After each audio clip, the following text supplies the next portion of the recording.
Mesdames, Messieurs, bonjour. Vous êtes sur JMTV+, dans une émission culturelle dont on va l'appeler le bœuf culturel. Et notre invité aujourd'hui est quelqu'un qui incarne cette culture africaine dans la région du pays de la Loire en France, dont à l'ouest de la France, à côté de Nantes. Vous voyez toute cette région-là et même au-delà. Cet invité, je ne vais pas vous le cacher car on dit tout sur JMTV+. C'est mon petit frère et je suis très heureux de l'avoir. C'est mon petit frère parce que nous naquîmes tous les deux en Vokada, où nous avons grandi, à Poubelle Bar. Donc, vous comprenez que je le tutoie. Hein? Je suis très ému de recevoir mon petit frère en émission. C'est quelque chose de fabuleux. Bonjour Jean-Paul. Bonjour. Comment vas-tu? Ça va, ça va. Bon, on fait comme ça maintenant. Que... Ah, ben tu sais, nous on s'embrasse. Tu sais que nous les Africains... On s'embrasse, mais bon, on ne meurt pas chez nous de cette affaire-là. Mais bon. Enfin, on nous avait annoncé la catastrophe. Pour le moment, elle n'est pas arrivée. Elle n'est pas arrivée. Tu es bien habillé comme ça, Jean-Paul? Mais en fait, je m'habille toujours comme ça. Toujours? Toujours. Ceux qui me connaissent très bien à Nantes... Je comprends que tu les agaces à Nantes au point où certains te cherchent des poux dans les cheveux. Ah oui. Les cheveux que tu n'as presque plus. Que je n'ai plus. Mais tu sais, quand on vit en France, souvent on perd ses cheveux, hein, oui. à force de réfléchir. Donc, Jean-Paul, tu es à Paris, tu es arrivé il y a 2-3 jours. Pour quelle raison? Alors, je suis venu à Paris pour le travail que nous faisons au musée du Quai Branly. Ah, musée du Quai Branly. Oui. D'accord. On va donc entrer tout de suite, on va taper dans le mille directement. Tu es président de l'APLC, l'Association Pays de la Loire Cameroun. Oui. C'est une association qui regroupe les ressortissants de tous les coins du Cameroun. Oui. À l'origine de la création de cette association, vous étiez 4 ou 5?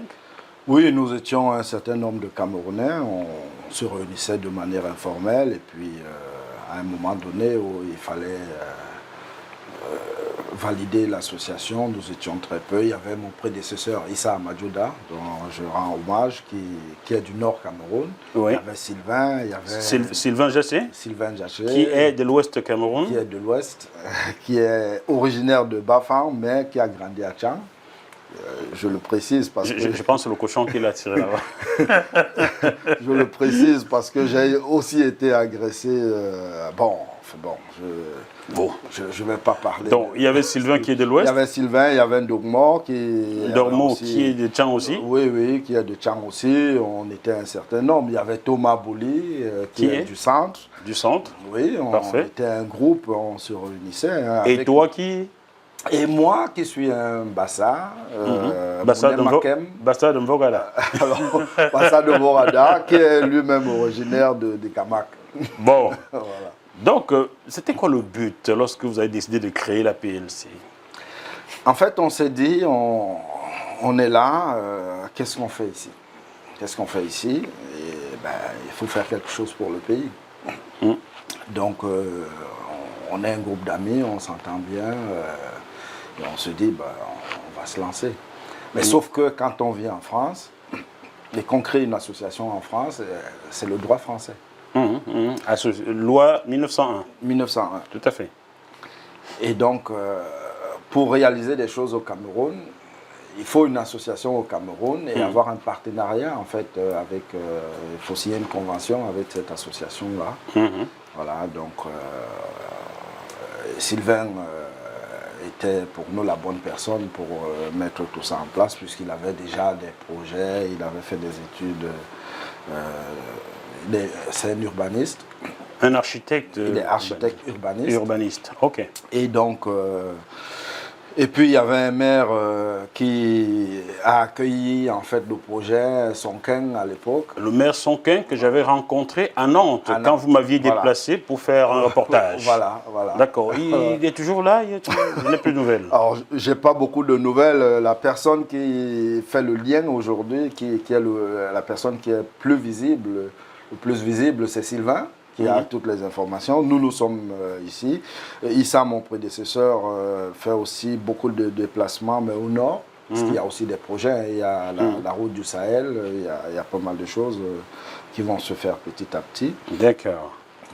On comprend donc l'association qui est donc créée au Cameroun pour être en convention avec l'APLC En France, c'est la route des chaufferies. La route des chauffeurs. Vous avez donc compris, chers téléspectateurs, comment naît le nom la route des chaufferies.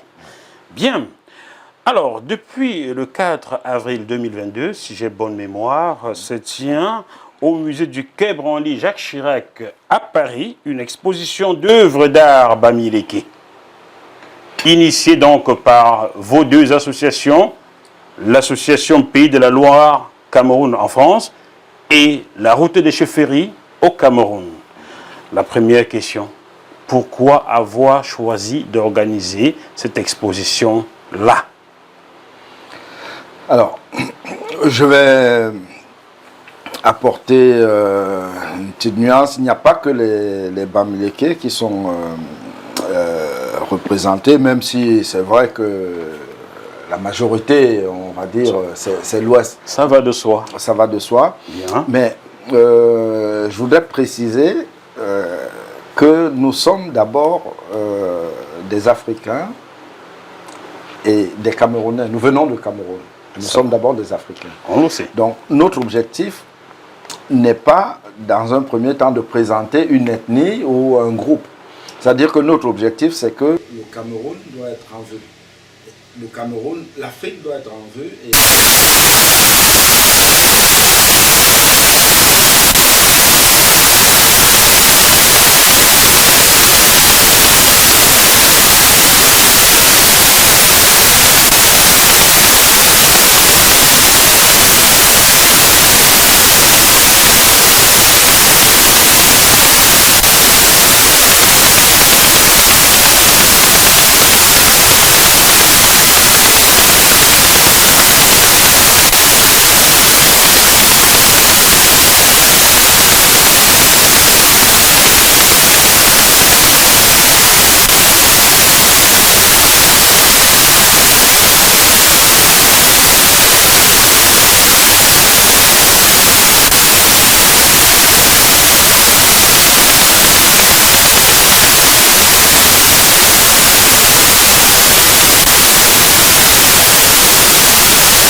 de voir une exposition du